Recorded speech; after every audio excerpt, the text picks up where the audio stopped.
Snapchat has had this rebirth, and all these creators are posting hundreds of posts every single day, the most wild, out there things to try and get a couple clicks. Clickbait is the biggest part of it all. The Snapchat Discover page is filled with tons of clickbait, and the photo you see displayed is the last photo on everyone's stories, so you have to tap your way through hundreds of photos and ads to get to the last one.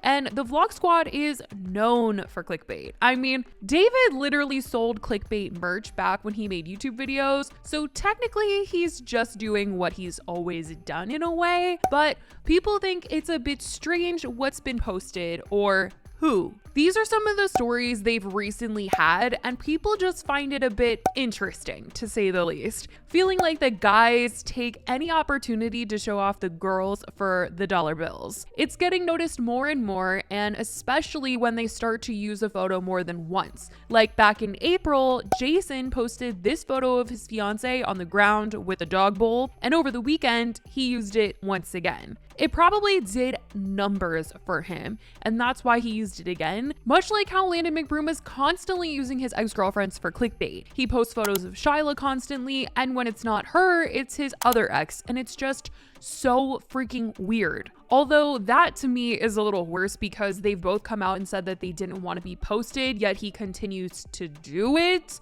But David and the rest of the Vlog Squad have been starting to get called out by people on Twitter who have said things like David Dobrik constantly utilizing his female friends and making them the last Snapchat on his story for clickbait is so gross, obvious, and weird after all the controversy he went through.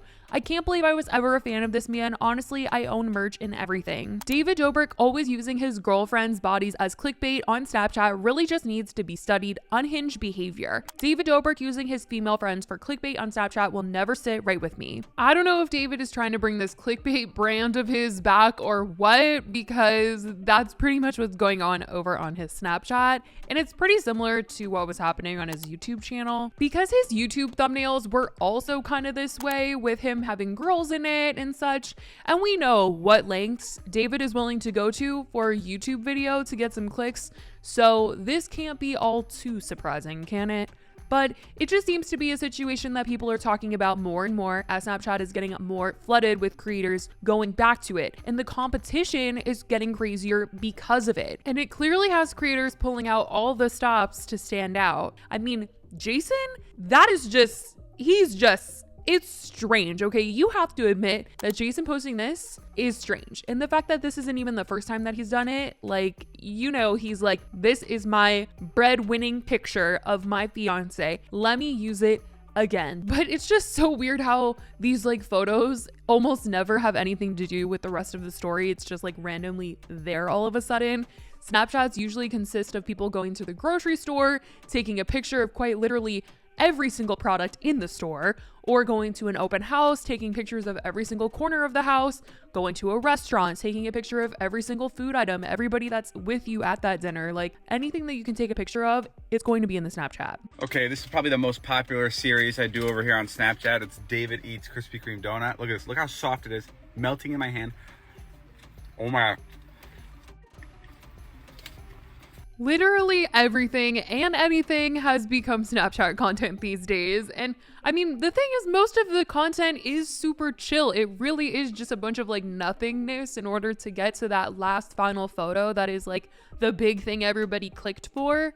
And there is just something so like nostalgic about everybody being on Snapchat again. But I think because more people are starting to find out about how much money is in Snapchat, there's more of a competition. People are really competing with each other to get their story clicked on and to get the whole thing watched, and for everybody to watch and click through all the ads that are on that story, that it's starting to get a little crazy. It's just so wildly interesting and funny how everything is super tame. It's like we're just going to the grocery store, we're getting some donuts, and then bam, it's Jason Nash's fiance with a dog bowl on the ground. Like, what? What the heck? But with Snapchat getting more and more popular, there is that unknown of how long Snapchat will be popping like this, stating that it was very much dead for a couple of years. It seems like David is thinking about other things as well that he can do content-wise in the future, and he brought up the idea of a new YouTube channel. Recently on his Snapchat story, somebody told him that he should start a real estate channel because he's always going to these huge, big homes and showing them off, and he said that this is something I seriously think about every day. I really, really love touring homes. It would be so different than the videos I normally make on YouTube though.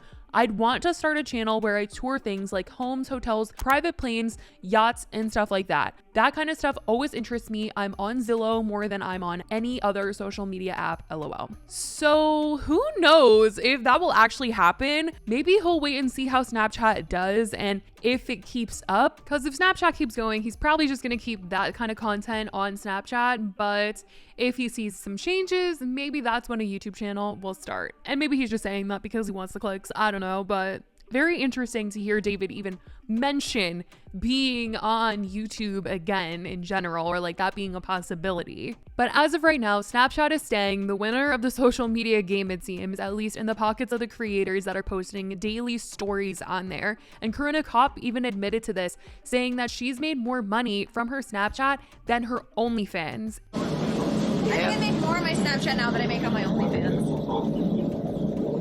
Or damn near equivalent. Are you gonna retire OF? Maybe. I would. Ain't no need to be a worker anymore. Should I retire it? You should. Really? Why not? And that means she's making a lot because David has shown what she was making on OnlyFans on his Snapchat before. This is my friend Corinna. She's kind of had a side hustle going on that we all know about, but look how much she's made. I want everybody at home to please buckle in because this makes me want to vomit. This is absolutely insane. This is monthly. Zane just texted her, I want to rock your world. I'll do anything for you. I mean, those numbers are truly wild. And those are numbers back in 2021. Who knows if those are like her OnlyFans numbers right now. But if they are, and she's making that on there and on Snapchat, that is freaking crazy, and certainly the reason why people are going to great lengths to get their Snapchat stories clicked on, because they're trying to be like Corinna. They're trying to get this money. And I mean, that's a whole conversation of, you know, what people are willing to do in order to get some clicks, and that was kind of the reason why David was canceled in the first place. And so I don't know, people should probably be careful.